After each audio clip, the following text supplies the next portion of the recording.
Jane Goodall, welcome to 7:30. Thank you. You're coming to Australia soon, a country which has, I think, the highest recorded biodiversity loss of any continent on Earth. What is your message going to be to Australia?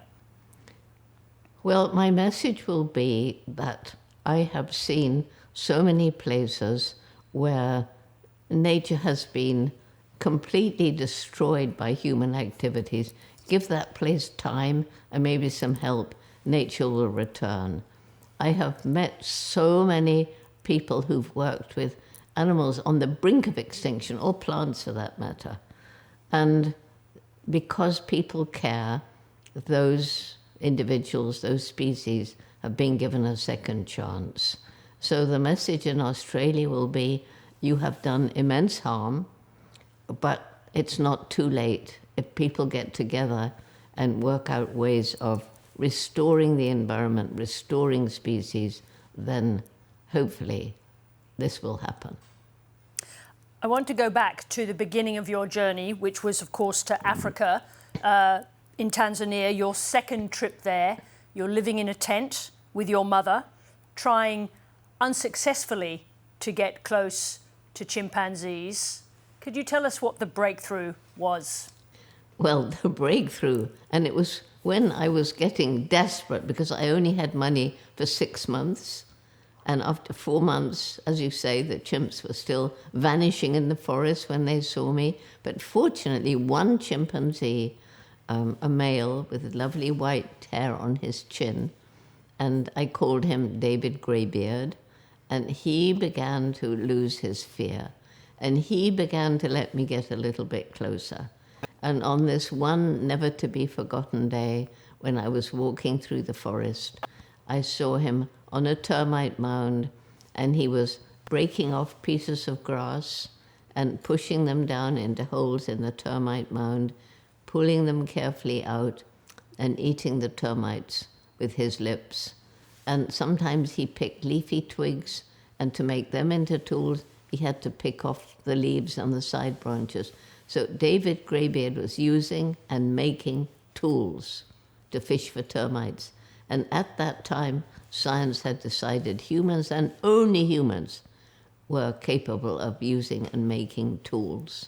So this was the big breakthrough which enabled my sponsor, Louis Leakey, to go to National Geographic, and they agreed to continue to fund my research after the 6 months' money ran out.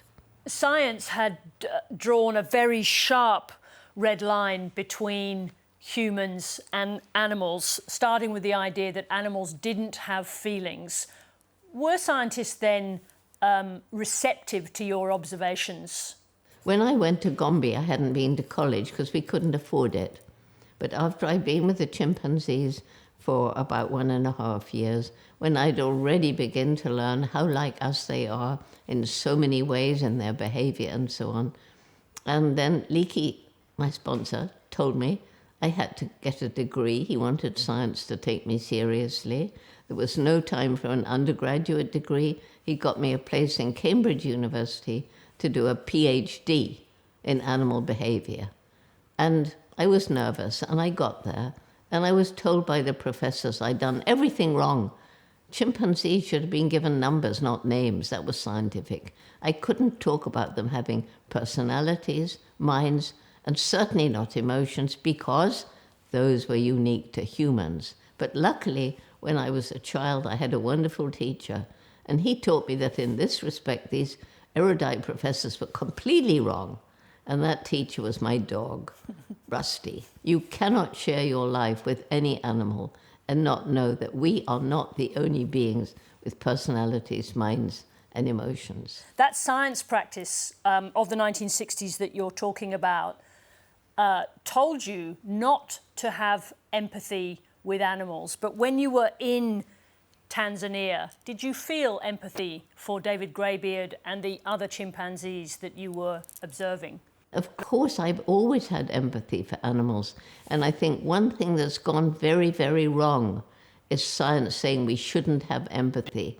And that means that has led to tremendous cruelty to animals in many spheres. And, you know, in particular, medical research. And of course we should have empathy. You persuaded the National Institute of Health in the United States to stop doing experiments on apes. Should we also stop doing experiments on monkeys, like macaques or other animals? Well, I think it's morally wrong. And the great thing is there are now alternatives to animal experimentation. The problem is that animal experiments are part of a huge, you know, economic, there are people making their livelihoods out of looking after animals in cages. There's a whole mechanism that makes money out of testing on animals. But there are now so many alternatives that are much cheaper and much more relevant to human health. Because even chimpanzees, with whom we share 98% of our DNA, even they, although we can infect them with our diseases, they don't respond in the same way. You've always said you loved animals from the very, very beginning of your life. You didn't have to be taught, you came out loving animals. What is that love? Well, it's respect, and it's just a feeling of closeness. I mean, I loved the different dogs I've had. I've loved the cats. I loved my budgerigar. I loved my guinea pigs. I loved my hamster. I don't love all the chimpanzees. They're too like humans. Some I think are wonderful. Some are really not very nice. And, you know, we have to remember we humans are animals too.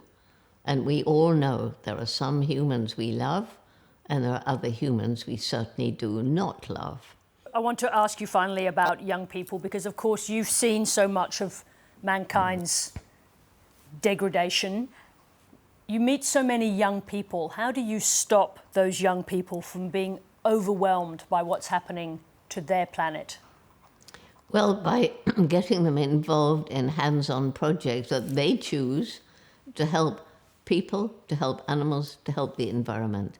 And when they get together and they work out what they want to do, and they roll up their sleeves and they take action, then they begin to dare to think about a better future.